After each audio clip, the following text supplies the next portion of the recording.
यहाँ पर एक क्वेश्चन है, main axis of a diatomic molecule is z. यहाँ पर डायटोमिक मॉलिक्यूल का मेन एक्सिस किसको मान रहे हैं? जेड को।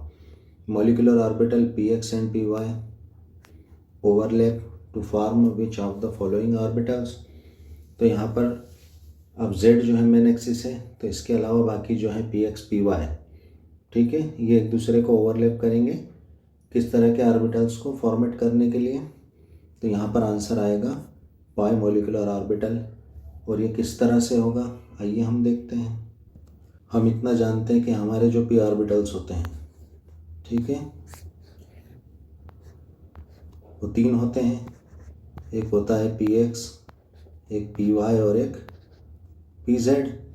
और नॉर्मली हम जानते हैं कि जो हमारा पी एक्स होता है वो हॉरिजेंटल हम लेते हैं, उसको इंटरन्यूक्लियर एक्सिस के साथ जो है पैरेलल होता है वो, ठीक है। इस तरह से जब भी हम ये 3 डायमेंशंस लेते हैं, ठीक है ना, हमारा एक्स वाई और जेड एक्सिस, ठीक है ना, हमारे जो है पी ऑर्बिटल्स क्या होते हैं? 3 डायमेंशंस में ओरिएंटेड होते हैं। तो इसमें हम पी एक्स को क्या मानते हैं? एक्स एक्सिस पर, पी वाई वाई एक्सिस पर और पी जेड जेड एक्सिस पर। लेकिन यहाँ पर क्वेश्चन में क्या कहा जा रहा है हमें कि जेड एक्सिस को हम मेन एक्सिस मानेंगे।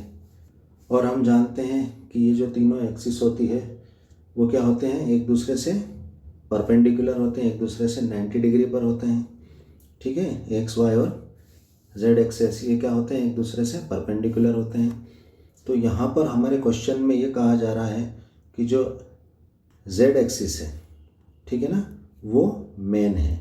तो यहाँ पर हम क्या करेंगे? एक्स की जगह जेड एक्सिस को मान लेंगे। तो यहाँ पर क्या हो जाएगा? मेन एक्सिस अब जेड है, कोई फ़र्क नहीं पड़ता, ठीक है, क्योंकि तीनों एक दूसरे के परपेंडिकुलर 90 पे हैं।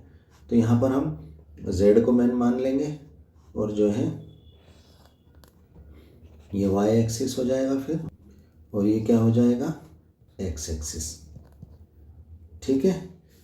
तो यहाँ पर अगर हम इनको तीनों ऑर्बिटल्स को p x p y p z को अगर इन एक्सिस पर शो करें तो ये जेड एक्सिस हो गया, ठीक है ना, ये वाई एक्सिस हो गया और ये एक्स एक्सिस हो गया, ठीक है। तो हमने तीनों डंबल शेप जो है p x p y p z orbitals होते हैं, इनको इनके एक्सिस पर शो कर दिया है, ठीक है। अब चूंकि हमें क्वेश्चन में क्या कहा जा रहा है कि ये मॉलिक्यूल क्या है? डायटोमिक है। तो मान लो हमारा ये एक एटम ए, ठीक है ना, उसके ये तीनों पी ऑर्बिटल्स हैं। अब हमने ये दूसरा एटम लिया, ये उसके 3 ऑर्बिटल्स हैं। सेम इसी तरह होंगे जिस तरह से ये है ना, जेड वाई और एक्स। तो यहाँ पर हमारा दूसरा एटम ए हो गया, उसके लिए हमारे ये जेड वाई और एक्स 3 ऑर्बिटल्स हो गए, ठीक है। तो यहाँ पर हम जानते हैं क्या होता है कि जो एक्सियल ऑर्बिटल्स होते हैं, ठीक है ना, जो एक्सियल ऑर्बिटल्स होते हैं, तो यहाँ पर ये हमारी इंटरन्यूक्लियर एक्सिस जा रही है, ठीक है। तो इंटरन्यूक्लियर एक्सिस पर जो ऑर्बिटल्स होते हैं वो क्या होते हैं? एक्सिस के पैरेलल होते हैं, ठीक है, एक्सिस के ऊपर होते हैं। तो ये क्या करते हैं? जो एक्सियल ओवरलैपिंग होती है, हम जानते हैं कि जब ये वाले ऑर्बिटल आपस में जुड़ेंगे, ठीक है ना, ये ओवरलैप होंगे, तो क्या बनता है? इससे सिग्मा बॉन्ड होता है, ठीक है ना, सिग्मा बॉन्ड बनता है। जैसे कि हम यहाँ पर देखें कि जब भी जो है एक्सियल ओवरलैपिंग होती है, ठीक है ना, एक हमारा ये और एक हमारा ये ऑर्बिटल, और यहाँ पर जेड क्या है? इसको मेन एक्सिस एक्सियल कहा गया है, ठीक है ना। तो ये पी जेड ये ओवरलैप करेगा तो क्या होगा? सिग्मा बॉन्ड फॉर्मेट होगा। लेकिन हम जानते हैं कि यहाँ पर वाई और एक्स ये क्या है? परपेंडिकुलर है, किसके? जेड एक्सिस के, ठीक है। तो यहाँ पर क्या कंडीशन बैठेगी वाई और एक्स के लिए? तो क्वेश्चन में यहाँ पर हमें किसके बारे में बताना है कि एक पी एक्स और पी वाई ये 2 ऑर्बिटल किस तरह से ओवरलैप होंगे और किस तरह के मॉलिक्यूलर ऑर्बिटल बनाएंगे, ठीक है। तो यहाँ पर अगर हम देखें तो हमें z ऑर्बिटल की बात नहीं करना है, इसे हम हटा देंगे। ठीक है, तो यहाँ पर हमें px और py ऑर्बिटल की बात करना है कि ये ओवरलैप होकर किस तरह के जो है मॉलिक्यूलर ऑर्बिटल या जो भी है बॉन्ड फॉर्मेट करेंगे ओवरलैप होकर। तो यहाँ पर क्या होगा, हम इनको अगर अलग से यहाँ पर बना लें तो हमारा ये जो है py ऑर्बिटल और दूसरा जो एटम है हमारा, ये एक एटम है, ये दूसरा एटम ए डायटमिक है हमारा मॉलिक्यूल, तो ये py, ठीक है, ये y एक्सिस पर। तो ये क्या होंगे आपस में, ये हमारे y एक्सिस पर। जैसे ये पास आएंगे, दोनों पास आए तो क्या होगा नेक्स्ट कंडीशन में, ये दोनों इस तरह से,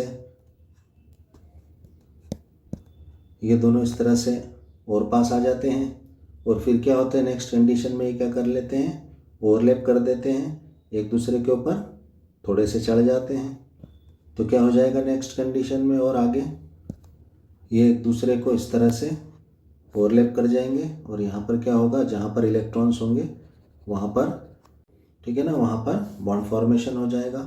तो ये जो बॉन्ड फॉर्मेशन होता है ये क्या होता है नेक्स्ट कंडीशन में, क्या होगा इंटर न्यूक्लियर एक्सिस के ऊपर, यहाँ से ब्रेक हो जाएगा और इस तरह से जो है इंटर न्यूक्लियर एक्सिस के ऊपर नीचे ये पाई बॉन्ड का फॉर्मेशन हो जाता है। ठीक है, तो साइड वाइज जब भी ओवरलैपिंग होती है तो क्या बनता है, पाई बॉन्ड का फॉर्मेशन होता है। इसी तरह जो है px ऑर्बिटल के लिए क्या होगी, सेम कंडीशन होगी। क्या हो जाएगा px के लिए, px क्या है, ये x एक्सिस पर है। ठीक है, इस तरह से जो है ये px एक्सिस पर है, px ऑर्बिटल है ना, px ऑर्बिटल px एक्सिस पर है। ये जो है px एक्सिस पर, ये px और px। ठीक है, तो ये भी जो है इसी तरह से पास आएंगे, उसी तरह से क्या होगा ओवरलैप हो जाएगा इसका। तो हम यहाँ पर डायरेक्ट देखते हैं क्या होगा, और ये भी साइड वाइज होगा, यानी pz के 90 डिग्री पर, यानी परपेंडिकुलर।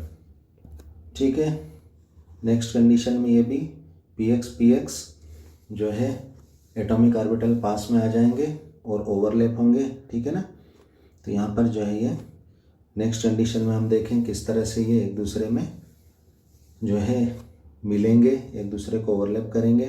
ठीक है, जो px ऑर्बिटल्स हैं ये क्या करेंगे, पास में आएंगे नेक्स्ट कंडीशन में, जहाँ पर इलेक्ट्रॉन्स होंगे वहाँ पर ये क्या करेंगे, एक दूसरे से ओवरलैप होकर किसका, पाई बॉन्ड का फॉर्मेशन करेंगे। क्योंकि ये क्या होते हैं साइड वाइज होते हैं, क्योंकि क्वेश्चन में यहाँ पर pz को मेन एक्सिस माना गया है।